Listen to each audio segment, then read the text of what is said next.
Yuk kita masuk di dalam 2 Tawarik 20 ayat 1 sampai dengan ayatnya yang keempat. Kita akan belajar daripada Nabi Yosafat. 2 Tawarik 20 ayat 1 sampai dengan ayat yang keempat. Kemenangan atas Moab dan Amon. Akhir pemerintahan Yosafat. Saya akan bacakan untuk saudara.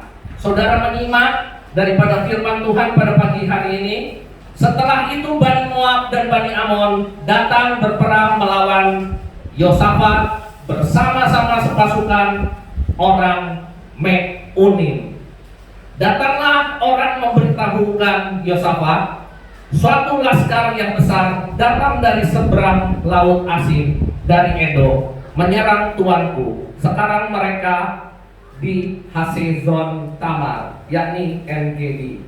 Yosafat menjadi takut, lalu mengambil keputusan untuk mencari Tuhan. Ia menyerukan kepada seluruh Yehuda supaya berpuasa, dan Yehuda berkumpul untuk meminta pertolongan daripada Tuhan.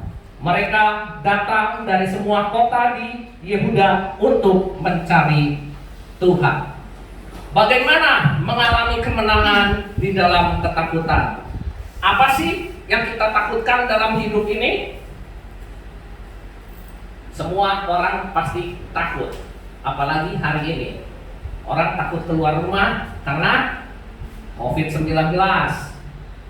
Orang takut berdekatan karena apa?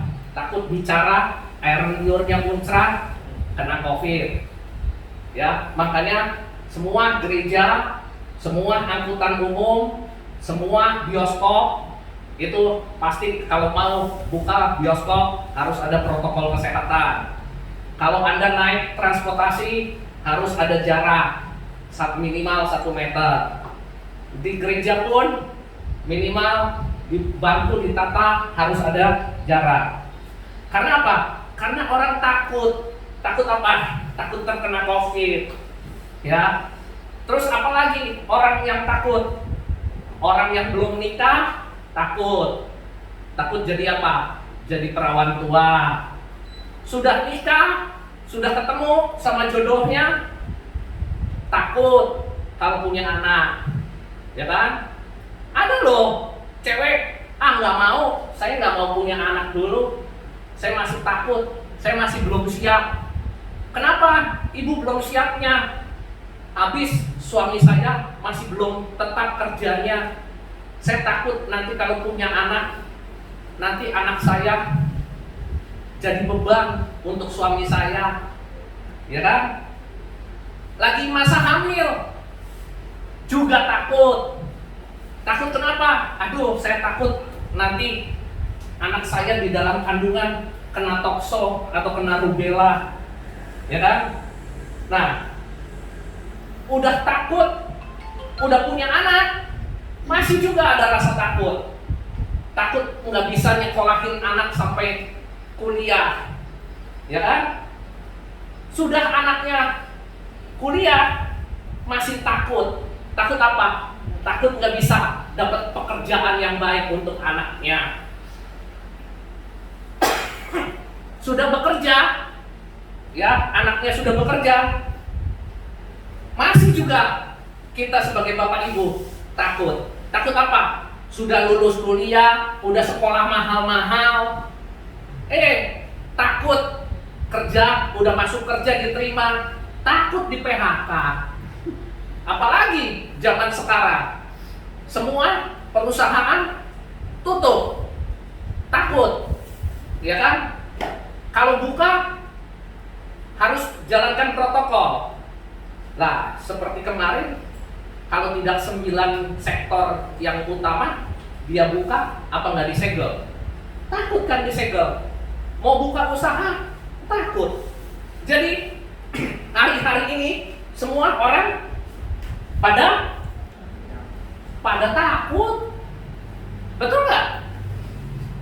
Nah, ketakutan ketakutan itu timbul dari mana sih sebetulnya? Saya mau tanya kepada Bapak Ibu, sebetulnya ketakutan itu datangnya dari mana? Dari iblis, betul. Dari pikiran, betul. Ya kan? Tapi yang lebih spesifik, sesuai dengan 2 Tawarik 20, kita lihat daripada ayatnya yang kedua. Datanglah orang memberitahukan Yosafat, suatu laskar yang besar datang dari seberang laut Asin, dari Edom, menyerang tuanku. Sekarang mereka ada di Haseson Tamar, yang ini di En-Gedi. Jadi ada orang yang bikin takut datang karena apa? Yang pertama poinnya, karena kita suka mendengar apa kata orang. Yang menimbulkan kita takut karena apa? Yang pertama poinnya, karena kita suka mendengarkan kata orang, saudara. Jadi makanya kita takut. Nah, terus yang kedua, apa yang membuat kita takut? Yang berikutnya, karena selain kita mendengar dengan telinga kita melihat kan. Halo, Bapak Ibu apa nggak melihat keadaan sekarang dunia? Melihat kan? Melihat dengan apa? Dengan indera apa? Dengan mata. Nah, yang kedua, yang kadang kala membuat orang itu takut, karena kita suka melihat. Waduh, di Cina ada penyakit, di Wuhan itu pertama kali COVID ada, gitu kan? Dari Cina, tahu-tahu Eropa, tahu-tahu Asia, ya. Karena apa? Karena kita suka melihat apa? Suka melihat berita, suka melihat Android, suka melihat televisi. Ini yang kadang-kadang membuat kita takut. Jadi yang pertama yang membuat kita takut apa? Apa kata orang suka masuk di dalam telinga kita. Yang kedua, suka melihat keadaan di sekitar kita. Nah, terus yang ketiga apa? Yang membuat kita takut, saudara. Yang ketiga adalah kondisi dunia, kondisi sekitar kita. Ini yang kadang-kala membuat kita takut, saudara. Orang panik, ya kan? Karena apa? Karena COVID di mana-mana, ya. Bahkan pemerintah pun